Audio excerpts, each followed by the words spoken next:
Testing, testing. Am I on? Testing, testing. You guys hear me? No? Somebody. Okay, my wife's back there and she's going like this, so she's doing her Daniel impression. Hey, Chris? Or Dustin? I don't know. Am I on or not? No, she's lying to me. Not really. I mean, like, ever so. I guess maybe. Kind of just sounds like an echo. I've been lied to and made a fool before I even started. Jeez. All right. Kidding, not lying. All right, so I have the pleasure. My daughter's over there, and to continue going through the Bible, going through the book of Daniel with all of you. Tonight we're going to be doing Daniel chapter 3. I don't have much of an intro, except for it's a pretty cool chapter. It's been, I don't know, redone a couple times. VeggieTales did a pretty good job with it, but a little less chocolate in this version. But all right, so I guess let's just jump right in. Daniel chapter 3, verse 1. King Nebuchadnezzar made an image of gold whose height was 60 cubits and its breadth 6 cubits. He set it up on the plain of Dura in the province of Babylon. So before we get too far, I just kind of want to remind the context for this. If you guys were here last week, you should definitely remember, I'm sure. If you weren't, whatever. Either way. Last chapter, Nebuchadnezzar had a dream that troubled him. He was concerned about the future, and while he was sleeping, he was given this dream from God. He knew it was special from some God. He didn't really know which one, but he knew he had this dream that meant something to him, and he went out of his way to find out the interpretation. He asked his wise men to tell him not only the interpretation, but also the dream. In his mind, then he would be able to basically vet them. If they could provide the dream as well as the interpretation, then he would trust it. So they're not able to do that. At first, he goes to kill them. God sends the answer to Daniel. Daniel explains it to the king, and the dream went a little something like this. So he dreamed of a very large statue with a head of gold, a chest of silver, a middle of bronze, legs of iron, and toes of iron and clay. And the statue represented basically a procession of world-conquering or world-dominating empires. The head of the statue was Babylon, Nebuchadnezzar's kingdom, and after him came the Medo-Persian Empire and the Grecian Empire and the Roman Empire, and then, still one that we're not sure about how that's going to work. But we talked all about this last week. That's not the point of this thing. But the point to understand is, it's been about a 15-year gap since last chapter, but let's be honest, he has this dream about how there's a statue of these different nations and how at first is his kingdom and then other ones come after him. And, the head is gold and that's his empire. And now he decides, you know what, I want to build a giant statue, but the entire thing is gold, not just the head, right? This is a way that I'm sure he was thinking in his mind. 15 years had passed. At first, maybe he was kind of like, oh, okay, God has decided this, whatever. But 15 years had passed, and I'm sure he starts to think, like, maybe my kingdom doesn't have to end. Maybe the people after me can do this forever. Maybe if I work hard enough, I can basically thwart this plan of God, and this Babylonian kingdom that I've established, it will go on forever. It will never be replaced by silver, bronze, or anything else. So he decides in himself to reject God's interpretation, God's dream, and decides not to submit to God. Now, I think this is interesting because humans are fickle, right? And we all know this. This was just last chapter, Daniel 2:47. King Nebuchadnezzar said, "Truly your God is God of gods and Lord of kings and the revealer of mysteries, for you have been able to reveal this mystery." So right when God shows up, does this thing with the dream, he's like, oh, wow, this is amazing. Oh, man, this is clearly from God. He was able to provide this dream, right? And in that moment, he knew the truth. His actions reflected it. He responded this way. He gave position to Daniel, gave position to Shadrach, Meshach, and Abednego. In that moment, he had submitted to God because he had saw God's power. But as time went on, 15 years later, you can see now that things have changed, and now he's rebelling against God. This is kind of a common experience for a lot of people, right? I mean, we joke about going to men's retreats or women's retreats and having this, top of the mountain moment, and then you come back down from the mountain and, the Holy Spirit spoke to you up there, God speak to you, worked in your heart, whatever, you're motivated, and then you come back home and the cares of the world and the struggles and, all those concerns get in the way. And, Nebuchadnezzar sees the power of God, he's humbled, but then over time, same sort of thing, it starts to fade. So instead of submitting to God's will, he decides, you know what, my will be done, and builds the statue. Verse 2, then Nebuchadnezzar sent to gather the satraps, the prefects, and the governors, the counselors, the treasurers, the justices, the magistrates, and all the officials of the provinces to come to the dedication of the image that King Nebuchadnezzar had set up. Then the satraps, the prefects, the governors, the counselors, the treasurers, the justices, the magistrates, and all the officials of the provinces gathered for the dedication of the image that King Nebuchadnezzar had set up, and they stood before the image that Nebuchadnezzar had set up. Very repetitive, but calls all these people, grand opening, big, ribbon-cutting ceremony, I'm sure. I don't know what they did back then, but, showing the thing off, gets everybody together. Verse 4. And the herald proclaimed aloud, "You are commanded, O peoples, nations, and languages, that when you hear the sound of the horn, pipe, lyre, trigon, harp, bagpipe, and every kind of music, you are to fall down and worship the golden image that King Nebuchadnezzar had set up. And whoever does not fall down and worship shall immediately be cast into a burning, fiery furnace." I have to give Nebuchadnezzar credit. He never does anything halfway, right? This decree before in the last chapter was about the dream was people were going to be torn limb from limb. This one, if they don't bow down and worship, they're going to be thrown into a burning furnace, a fiery furnace. Nebuchadnezzar is kind of an extreme guy, right? If you do anything wrong, straight to jail, right? Straight to execution, basically. Now, when anybody heard any of this music, everyone is supposed to submit to Nebuchadnezzar, submit to Babylon, and fall down and worship Nebuchadnezzar's statue and their gods. Now, just because it's interesting to me, there's a whole bunch of instruments listed here. Some of the words, actually, we don't have a great translation for. I don't know if they're instruments that no longer exist or what. But it is kind of interesting to see bagpipe thrown in there with this other stuff. I don't know what trigon is. I didn't look that up. I probably should have. I know different Bible translations actually have different instruments listed here as well. But the point is, whenever anybody heard on this stuff, they were supposed to stop what they were doing. And that's kind of a common thing in a lot of religions, even today, right? Throughout history, church bells have summoned people for services. They've also told people to stop and pray daily. In Islam today, there's the call to prayer that they blast out over speakers 5 times a day. Everybody, as soon as they can, they're supposed to stop and pray. It's very similar to this, right? About your business, you hear the music play, you're supposed to stop and pray to this statue that Nebuchadnezzar has set up. Verse 7, therefore, as soon as all the peoples heard the sound of the horn, pipe, lyre, trigon, harp, bagpipe, and every kind of music, all the peoples, nations, and languages fell down and worshiped the golden image that King Nebuchadnezzar had set up. So, like I said, all the peoples have to do this, right? All the different nations, all the different languages. There's no freedom of religion here. There is no choice of, I want to worship my God at that given time. Nope, you have to submit to this. Verse 8. Therefore, at that time, certain Chaldeans came forward and maliciously accused the Jews. They declared to King Nebuchadnezzar, O king, live forever. You, O king, have made a decree that every man who hears the sound of the horn, pipe, lyre, trigon, harp, bagpipe, and every kind of music shall fall down and worship the golden image. And whoever does not fall down and worship shall be cast into a burning fiery furnace. Verse 12.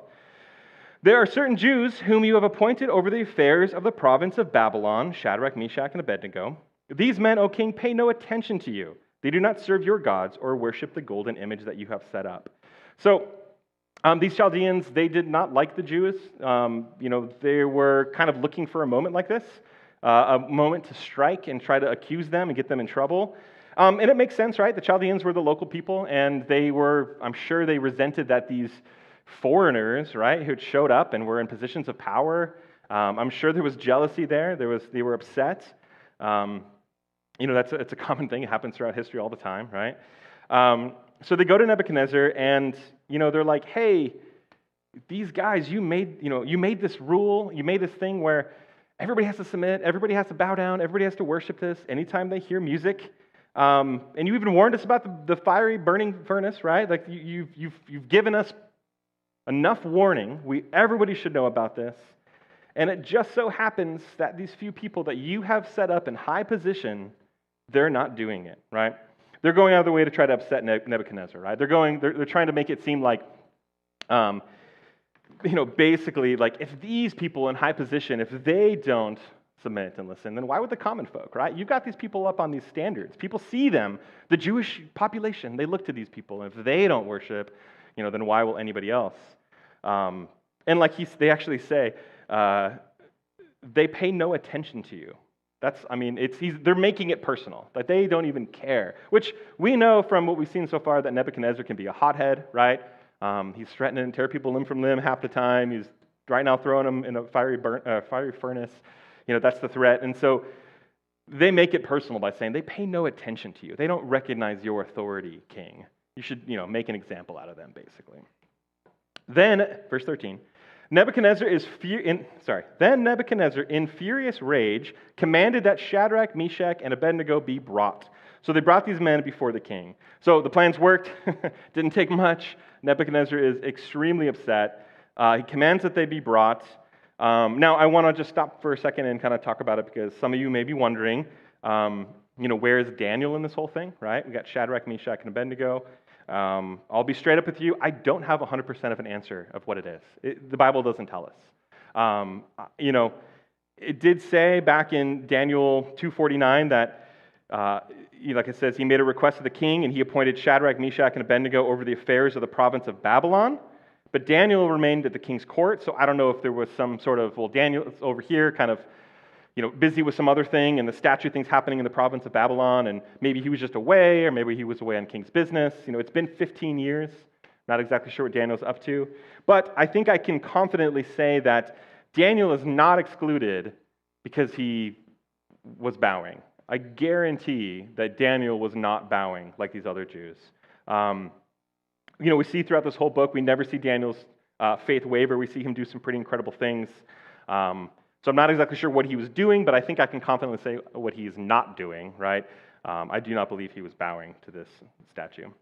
Verse 14, Nebuchadnezzar answered and said to them, "Is it true, O Shadrach, Meshach, and Abednego, that you do not serve my gods or worship the golden image that I have set up? Now, if you are ready, when you hear the sound of the horn, pipe, lyre, trigon, harp, bagpipe, and every kind of music, to fall down and worship the image that I have made, well and good. But if you do not worship, you shall immediately be cast into a burning fiery furnace. And who is the God who would deliver you out of my hands?" So, to Nebuchadnezzar's credit a little bit, at least he's trying to get down to the truth of this issue. Doesn't just take the Chaldeans' word. He asks them, "Hey, what's going on? Are you guys really not doing this? All you guys need to do is when the music plays, just bow down and worship, kind of no harm, no foul. If I see you guys do what you should be doing, I'll leave you alone." There's a real opportunity for them here to not get in any trouble, right? He's not going to punish them for past deeds. Now that he's watching, he's like, just do it the right way, and no big deal. Now, I'll be honest, I wonder how tempting this was for Shadrach, Meshach, and Abednego. We'll see from the response that it's probably not very tempting. But I know for a lot of Christians today, it would be, right? We live in America, which is, it's extremely rare for people to face, persecution to the point of death in America. That's not so much of a reality for a lot of countries in the world. Doing some research, according to Open Doors, 6,000 Christians were martyred for their faith in 2021 alone. And 360 million Christians in the world face severe persecution for their faith. And at this moment, there's probably 50 to 70,000 Christians who are estimated to be imprisoned in North Korea's prison and labor camps for their faith. What these people are facing in the Bible, as much as it's very theoretical in our lives, is a reality for many people in the world, right? And if I put myself in their position, right, kind of put my mind there of man, if I was standing before the king and I, figuratively staring down the barrel of a gun, and all I have to do is bow and worship, and the whole thing goes away. It's all just disappears. This is one of those things that honestly is humbling to me to think about, because I know there's a part of me that would want to just bow, right? There'd be a part of me it would be like, okay, I have no choice, and kind of make this excuse and try to justify. It's really easy to try to justify things like that. But I know that there, had to be other Jews in the same situation, right? There was other people at the same time besides Shadrach, Meshach, and Abednego, and I'm sure there was some that already had made that choice to bow, right? These ones are most prominent. These are the leaders. These are the ones the Chaldeans are trying to make an example out of. But I'm sure there was other people where it was an easy decision for them to bow, but not for these three. And that's one of those things that, like I said, humbles me a little bit. Is I know my flesh. I know my desire to live. I've got kids, right? I've got a wife. But we may want to try to pretend that we do not have a choice, but we always have a choice to who we submit, right? Nebuchadnezzar commanded them, "You fall down and worship the golden image." But God of the Bible, he commands in Exodus 20:3-4, "You shall have no other gods before me. You shall not make for yourself a carved image or any likeness of anything that is in heaven above, or that is in the earth beneath, or that is in the water under the earth. You shall not bow down to them or serve them." So all of us have that question constantly, right? Every single day, all of us have to make choices, and we decide who we're going to submit to, right? Every day, the world's commanding us to do things, telling us to do things a certain way. Our flesh tells us to do things a certain way, right? And then God commands us to do things a certain way. And then the people that God has, put above us as well, they can give us. God has given authority to certain individuals, and they might command us or tell us to do certain things too. What are we submitting to, right? At the end of the day, this chapter, like the one thing that stood out to me a lot, and I'm kind of spoiling slightly, but the one thing that stood out a lot to me in this chapter was just how much this opportunity and choice of submission shows up, right? We've got Nebuchadnezzar in the beginning who is rebelling against God's plan. We've got these people who are now choosing to not submit to Nebuchadnezzar, but instead submit to the Lord. And we'll see some other things coming up at the end. But the Bible makes it very clear who we should submit to. Matthew 10:28. It says, "And do not fear those who kill the body but cannot kill the soul. Rather, fear him who can destroy both soul and body in hell." It's one of those things that, a lot of the stuff that we talk about when it comes to the Bible is very easy theoretically, right? I know the creator of the universe is with me and, and taking care of me, and if I just follow after him, then I should be fine, right? It's one of those things that's oh yeah, of course, no big deal. But in practice can be actually pretty difficult. It's the same thing here. If you knew both of these things are staring right in front of you of, rather fear him who can destroy both body and soul, or just the person who can destroy body, it should be very easy to make that choice of what do we submit to. But in practice, it can be a difficult thing, and that's one of the reasons that these three stand out in such a good way. And then at the end of verse 15, which I don't think I have a slide for, but before, Nebuchadnezzar asked them, he says, "Who is the God who will deliver you out of my hand?" Right? So Nebuchadnezzar's pride has definitely grown over the last 15 years, and it gets the best of him again here. He knows which God he's talking to, right, or talking about. These are Jews just like Daniel was. And he, not that long ago, well, I guess 15 years, but Bible-wise, not that long ago, was singing praises about how God is, the revealer of mysteries and all this stuff. And now he's like, who can stop me? His attitude. Which, obviously is a pretty scary place to be, to think he's as powerful as a god. Verse 16. "Shadrach, Meshach, and Abednego answered and said to the king, 'O Nebuchadnezzar, we have no need to answer you in this matter. If this is so, our God, whom we serve, is able to deliver us from the burning fiery furnace, and he will deliver us out of your hand, O king. But if not, be it known to you, O king, that we will not serve your gods or worship the golden image that you have set up.'" First off, I just want to say, I love their response. It's pretty cool. And second, these three, I'll tell you right now, they're cooler than I will ever be. They're before the king, literally staring death in the face, and they're so bold. There's no wavering of fear, anything in these three, and it's awesome. So let's break down what they said. Verse 16, "O Nebuchadnezzar, we have no need to answer you in this matter." I mean, that's so I don't think it's rude, but it's so dismissive, right? The king's like, "What is going on? What are you guys doing? Why aren't you doing this? Blah, blah, blah, blah, blah." And they're like, you want to know what's going on, you want an explanation, but, we're not going to do that. We don't have to give you an answer in this matter. We don't have to tell you what we're doing. And then in verse 17, he says, "If this be so," or they say, "our God whom we will serve is able to deliver us from the burning fiery furnace, and he will deliver us out of your hand, O king. Um, you know, I'm sure they're thinking like, hey, if things are going to go down, then so be it, whatever. And you asked before, who could save us? Well, our God can, and he will, actually, is what they say, which is pretty bold. This is one of those examples where, faith without works is dead, right? We can very, very clearly see that their faith is alive and thriving, right? The way that their actions, their works line up with their faith. If they had any doubt in who God was, if they had any doubt in God's plan for their life, if they had any doubt at all, they would not be talking this way. To them, it's a simple matter. It is just obvious and easy of, hey, you know what? God can stop you like no big deal, right?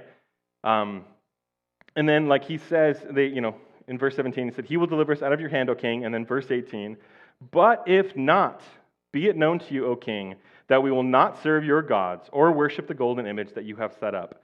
And this is the icing on the cake, the cherry on top, the best part of this whole response is this is true submission, right? Like I said, we're talking a lot about submission tonight. This is true submission to God and his will. They say, our God is stronger than you, Nebuchadnezzar. Our God is more powerful, and he's going to deliver us. But if he chooses not to deliver us, then we're still going to submit to him and not to you anyway. And that's true faith and submission, right? They don't just submit to God when they think, that he's going to do what they want. They submit to God no matter what God decides, right? There's too many people I've talked to that, say, I tried Christianity and it didn't really work for me, or things didn't get better in my life, or whatever. And that's not true submission, right? There are people who think, and maybe they don't actually say this, but in reality, they've decided that they're going to submit to God as long as God is submitted to their will, right? They act like as God is a genie. As long as God makes happen in my life what I want, I will submit. And that's not submission, right? Submission is saying, I'll do whatever you want, God, and you're in charge. And this is one of those things that I know for myself, there's hesitation. And I'm sure a lot of you guys would feel the same way, but how many of us are comfortable praying, God, I submit to you even to the point of death? Like, God, if you want me to die, send me somewhere. I'll go on a missionary to some tribe, whatever, blah, blah, blah. That's full submission, right? And that's kind of a scary prayer. But that's their attitude of, hey, you know what? God can do it, but if he doesn't, that's okay. They knew that they weren't ordering God around. They knew that God was the one in charge. And who knows? God can save. But maybe he doesn't want to in this scenario. Maybe God didn't want them to survive. Or maybe God had some greater purpose for this whole thing. There are bad things that happen in our life, even though we seek the Lord, right? Many of you guys know, but my mother passed away from breast cancer just a little over 5 years ago. And, there was a moment in her life where she had brain cancer in the hospital, and we prayed, and God healed her and kept her with us for another 10 years. And, God healed her and sustained her until the point he didn't. And God was not any less in control the day that she died than the day that she was healed. There was submission to God's will, not God failing or God, us ordering God around and then, whatever. It was, God had a plan for that whole thing. And it takes a lot of us sometimes, but we are called to submit to God's will, even if it's not something that we, desire personally. We trust that, God has amazing plans for us, amazing plans for the world. It's all part of his grand scheme. And these three knew whether or not they lived, it was still part of God's plan, and they submitted to that. Pretty awesome. Verse 19. Then Nebuchadnezzar was filled with fury, and the expression of his face was changed against Shadrach, Meshach, and Abednego. And he ordered the furnace heated 7 times more than it usually is heated. Obviously, shockingly, I'm being sarcastic, but shockingly, the response didn't go over well, right? When they're like, we have no need to answer you, king. Well, knowing Nebuchadnezzar, that did not go over well. Nebuchadnezzar's upset. He asked it to be, I just thought this was funny, heated 7 times more. I was just like, how can they tell it's actually, heated 7 times more? And, thermometers weren't invented till the 1600s. I don't know what they did. They just throw 7 times the fuel on this thing or what, but I don't know. It made me laugh. Verse 20. And he ordered some of the mighty men of his army to bind Shadrach, Meshach, and Abednego and cast them into the burning fiery furnace. So let's talk about furnaces for a second. I just find this interesting because I like to imagine things. So bear with me if you don't really care about kilns or furnaces or whatever. But here are a couple images. First one on the left is a drawing of what people think it might have looked like, them in the furnace. Spoilers, they will come out. And the one on the right is a Welsh furnace. It's a I believe a lime kiln is what it is. But now I'm not an expert by any means, or even an amateur, kilnist or kilner or whatever. But here's an example of how these actually work. This is a smaller kiln, but the two things I just want to point out to you first off is there's a chimney on the top of these things, right? There's an opening for the flames and the hot air to rise. That causes, kind of a vacuum and the cold air to rush in to feed the fuel. This is a common design. This is how they normally work. And on the side, there normally was an opening to either just add fuel to the bottom or potentially add like pots or take things in and out, almost like a pizza oven, right? But some of these were, just like these images we're looking at, some of these were huge, right? They would put all sorts of things. They literally could walk in, put all the stuff loaded up, start on fire, and walk out. And according to the website I looked at, the Welsh one on the right-hand side, that does have a chimney on top. We just can't see in the picture. So, keep that in your mind, this image for what we're about to talk about. But honestly, I think it probably looks something like we see on the right-hand side, or on the left too, I guess. But chimney on top, big opening on the front. Anyway, let's continue. Verse 21. Then these men were bound in their cloaks, their tunics, their hats, and their other garments, and they were thrown into the burning fiery furnace. Because the king's order was urgent and the furnace overheated, the flame of the fire killed those men who took up Shadrach, Meshach, and Abednego. And these three men, Shadrach, Meshach, and Abednego, fell bound into the burning fiery furnace. So like I said, they were taken up to the top. They fell in.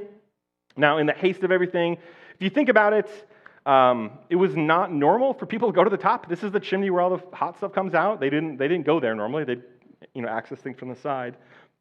But they brought him up there, go to push him in the hole, and the flames are so crazy, the heat, whatever, that these other men are killed by the fire. And Shadrach, Meshach, and Abednego fall in through that hole in the top.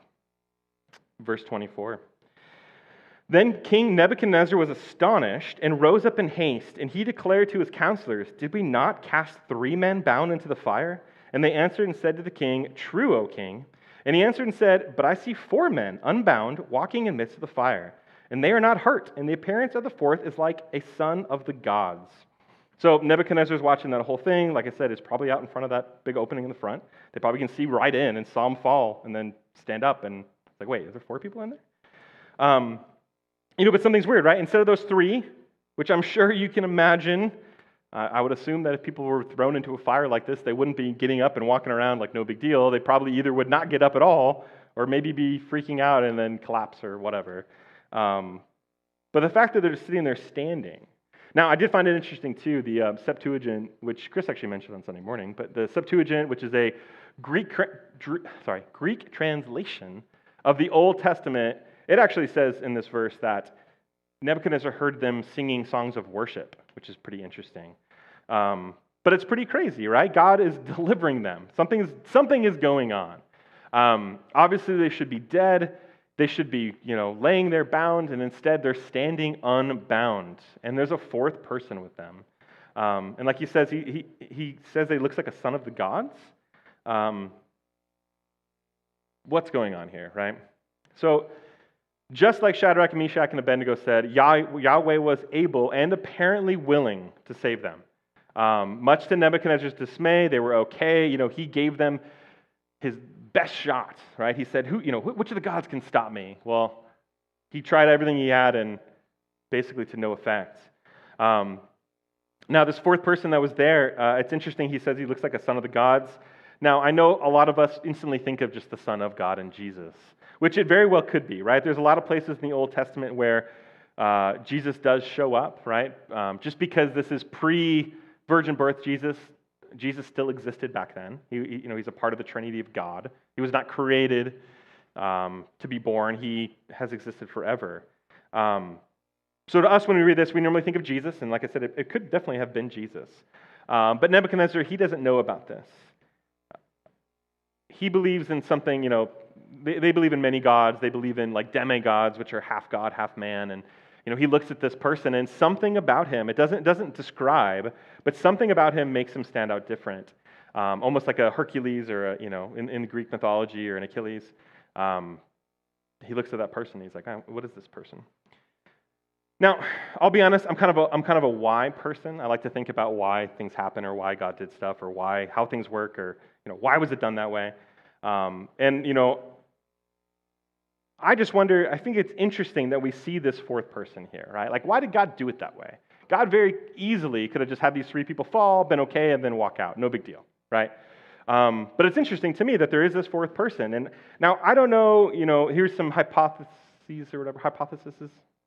that I came up with, and you can feel free to agree or disagree. But, was this for Nebuchadnezzar, right? First off, did God do this for Nebuchadnezzar? Was he trying to show him that this was not some lucky event?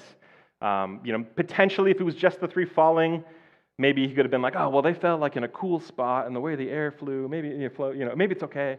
Well, this extraordinary thing is happening that there's a fourth person in the fire now. That is not, there's no explanation for this except for God is doing something, right? Maybe this is also for Shadrach, Meshach, and Abednego. They stood so boldly in front of the king. They were completely submitted to God's will according to to the point of death. Was this just like a blessing to comfort them, that God was showing them, hey, even though you guys were doing this and you felt alone, maybe you thought like, oh man, I don't know what's going to happen. I just want to show you guys that I'm always, I was here with you guys. And along those same lines, was it also partially for us maybe, right? When we read this stuff, when we're going through whatever, figurative fiery furnace we're going through right now, or murderous king or whatever, whenever we face that stuff, we're not alone either way. And honestly, it's pretty cool. Verse 26, then Nebuchadnezzar came near to the door of the burning fiery furnace, and he declared, Shadrach, Meshach, and Abednego, servants of the Most High God, come out and come here. Then Shadrach, Meshach, and Abednego came out of the fire. So Nebuchadnezzar walks up, looks through the hole, tells them to come out, and they did, right? Now, I do wonder, this is interesting to me, because once again, I just think about stuff, but it says that they just walk out. I don't know, if I was in there, and like this fourth person's here out of nowhere, and it's like either like God or an angel or whatever this is, there might be a part of me that's like, I want to talk to this thing. Like if I knew Jesus was in this fire, like I would probably want to, if I'm not burning alive at the moment, I probably would want to stay and talk a little bit. But they leave, and I don't know. I wonder if they just kind of like wave by and like see you, pal. Like, but they walk out. Verse 27. And the satraps and the prefects and the governors and the king's counselors gathered together and saw that the fire had not had any power over the bodies of those men. And the hair of their heads was not singed, their cloaks were not harmed, and no smell of fire had come upon them. God had protected them completely, 100%.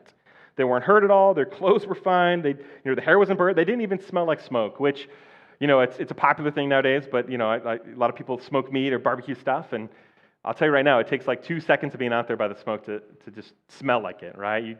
Next day you shower, and it's like, oh my gosh, I can smell it all over me still.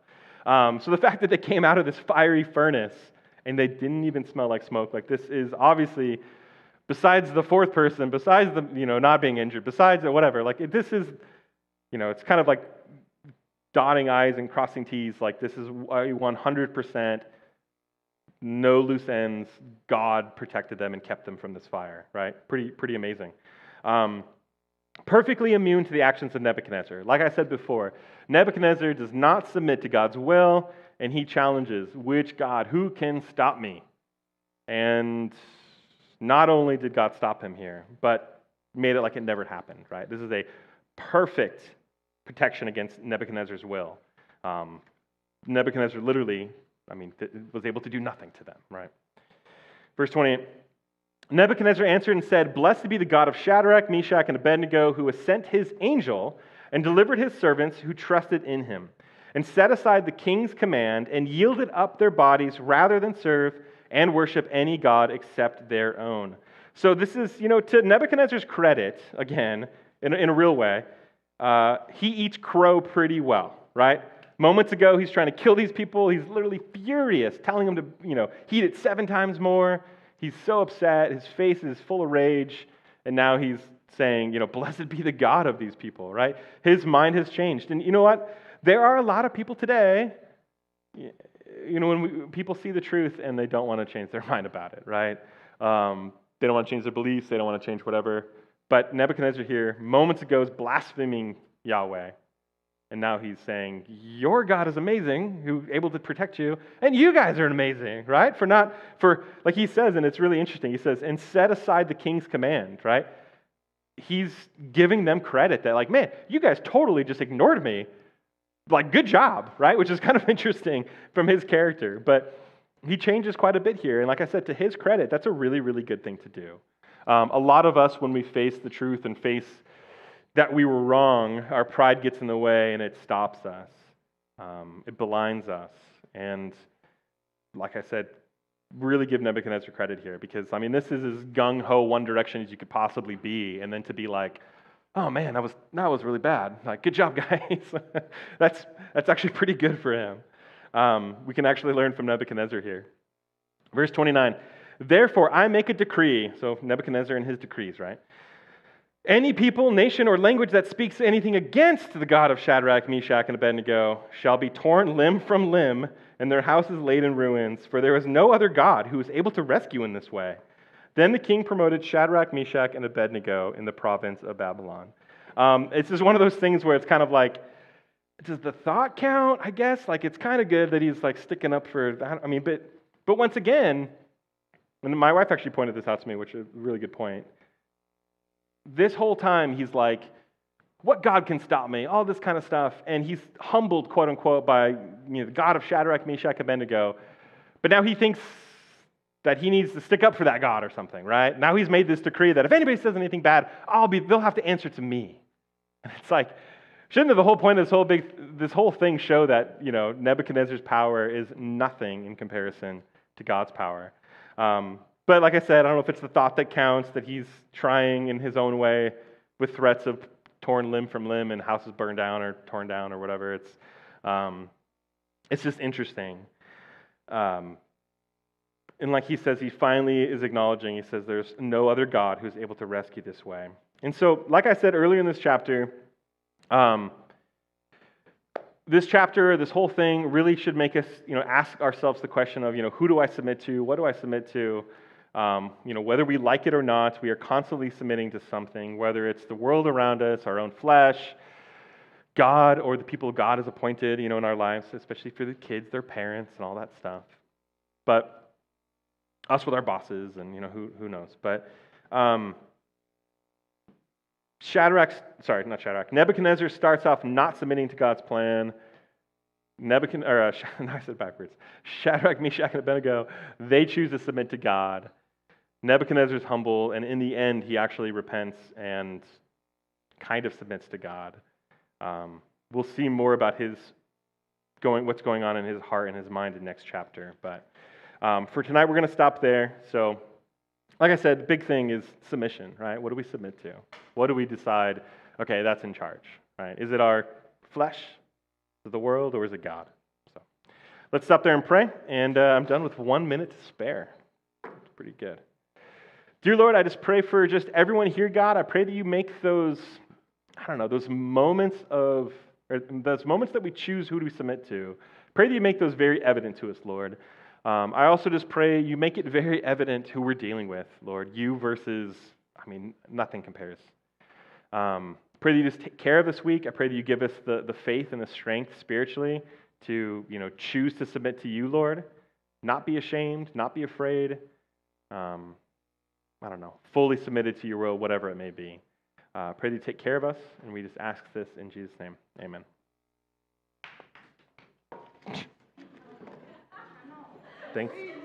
Thanks, Gigs.